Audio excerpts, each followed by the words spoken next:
आइए आज हम सुनेंगे सोमवार की व्रत कथा। एक समय की बात है, किसी नगर में एक साहूकार रहता था।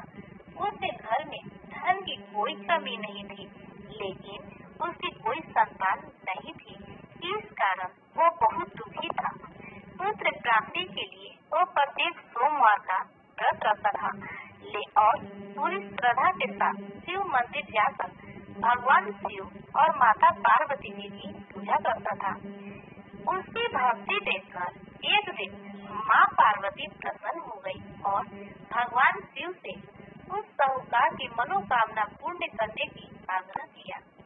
पार्वती जी की इच्छा सुनकर भगवान शिव ने कहा, हे पार्वती, इस संसार में हर प्राणी को उसके कर्मों का फल मिलता है और जिसके भाग्य में जो हो उसी अनुसार भोगना ही पड़ता है।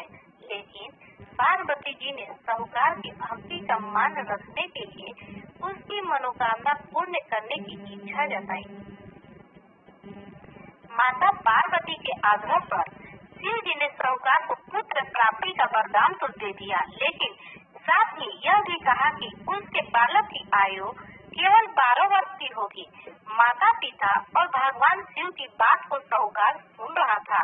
उसे न तो इस बात की खुशी थी और न ही दुख। वो पहले की भांति शिव जी की पूजा करता रहा। कुछ समय के बाद साहूकार के घर एक सुंदर सा पुत्र ने जन्म लिया। जब वह बालक 11 वर्ष का हो गया तो उसे पढ़ने के लिए काशी भेज दिया गया। साहूकार ने पुत्र के मामा को बुलाकर उसे बहुत सारा धन दिया और कहा कि तुम इस बालक को काशी विद्या प्राप्ति के लिए ले जाओ और मार्ग में यज्ञ कराना। जहाँ भी यज्ञ कराओ वहाँ ब्राह्मणों को भोजन कराते हुए दक्षिणा देते हुए जाना। दोनों मामा भांजे इसी तरह यज्ञ कराते और ब्राह्मणों को दान दक्षिणा देते काशी की ओर चल पड़े। रात में एक नगर पड़ा जहाँ नगर के राजा की कन्या का विवाह था, लेकिन इस राजकुमार से उसका विवाह होने वाला था। वह एक आंख से काना था। राजकुमार के पिता ने अपने पुत्र से काना होने की बात को छुपाने के लिए एक चाल सोची। साहूकार के पुत्र को देखकर उसके मन में एक विचार आया। उसने सोचा, क्यों न इस लड़के को दूल्हा बनाकर राजकुमारी से विवाह करा दूं। विवाह के बाद इसको धन देकर विदा कर दूंगा और राजकुमारी को अपने नगर ले जाऊंगा। लड़के को दूल्हे के वस्त्र पहनाकर राजकुमारी से विवाह करा दिया गया। लेकिन साहूकार का पुत्र ईमानदार था। उसे यह बात न्याय संगत नहीं लगी। उसने अवसर पाकर राजकुमारी की चुन्नी के पल्ले पर लिखा कि तुम्हारा विवाह तो मेरे साथ हुआ है, लेकिन जिस राजकुमार के संग तुम्हें भेजा जाएगा वह एक आंख से काना है। मैं तो काफी पढ़ने जा रहा हूँ। जब राजकुमारी ने चुन्नी पर लिखी बातें पढ़ी तो उसने अपने माता पिता को यह बात बताई। राजा ने अपनी पुत्री को विदा नहीं किया, जिससे बारात वापस चली गई। दूसरी ओर साहूकार का लड़का और उसका मामा काशी पहुँचे और वहाँ जाकर उन्होंने यज्ञ किया। जिस दिन लड़के की आयु 12 साल की हुई उसी दिन यज्ञ रखा गया। लड़के ने अपने मामा से जाकर कहा कि मेरी तबीयत ठीक नहीं है। मामा ने कहा कि तुम अंदर जाकर सो जाओ।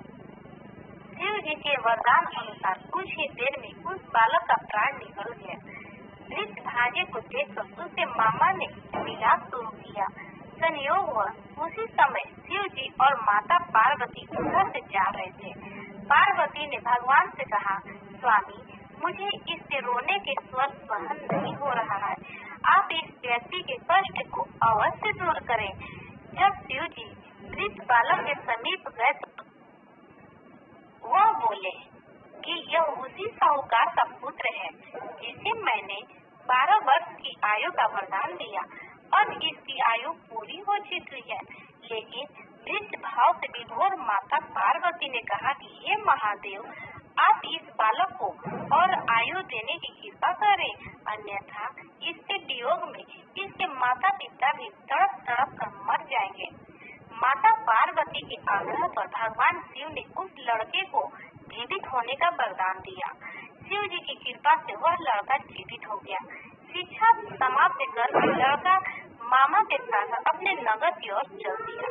दोनों चलते हुए उसी नगर में पहुँचे जहाँ उनका विवाह हुआ था।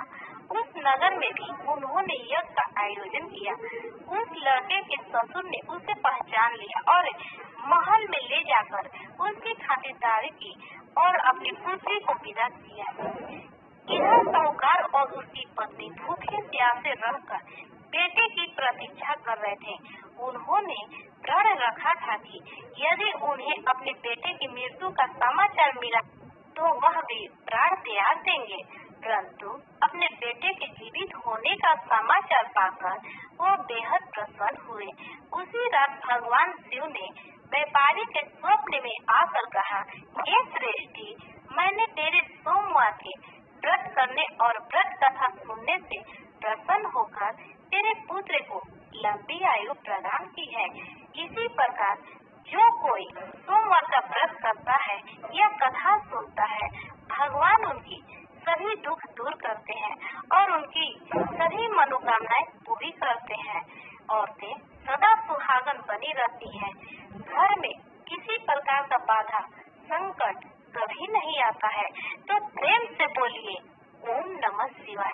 दोस्तों, अगर आपको हमारी वीडियो अच्छी लगती हो तो लाइक, शेयर, कमेंट एवं सब्सक्राइब जरूर करें।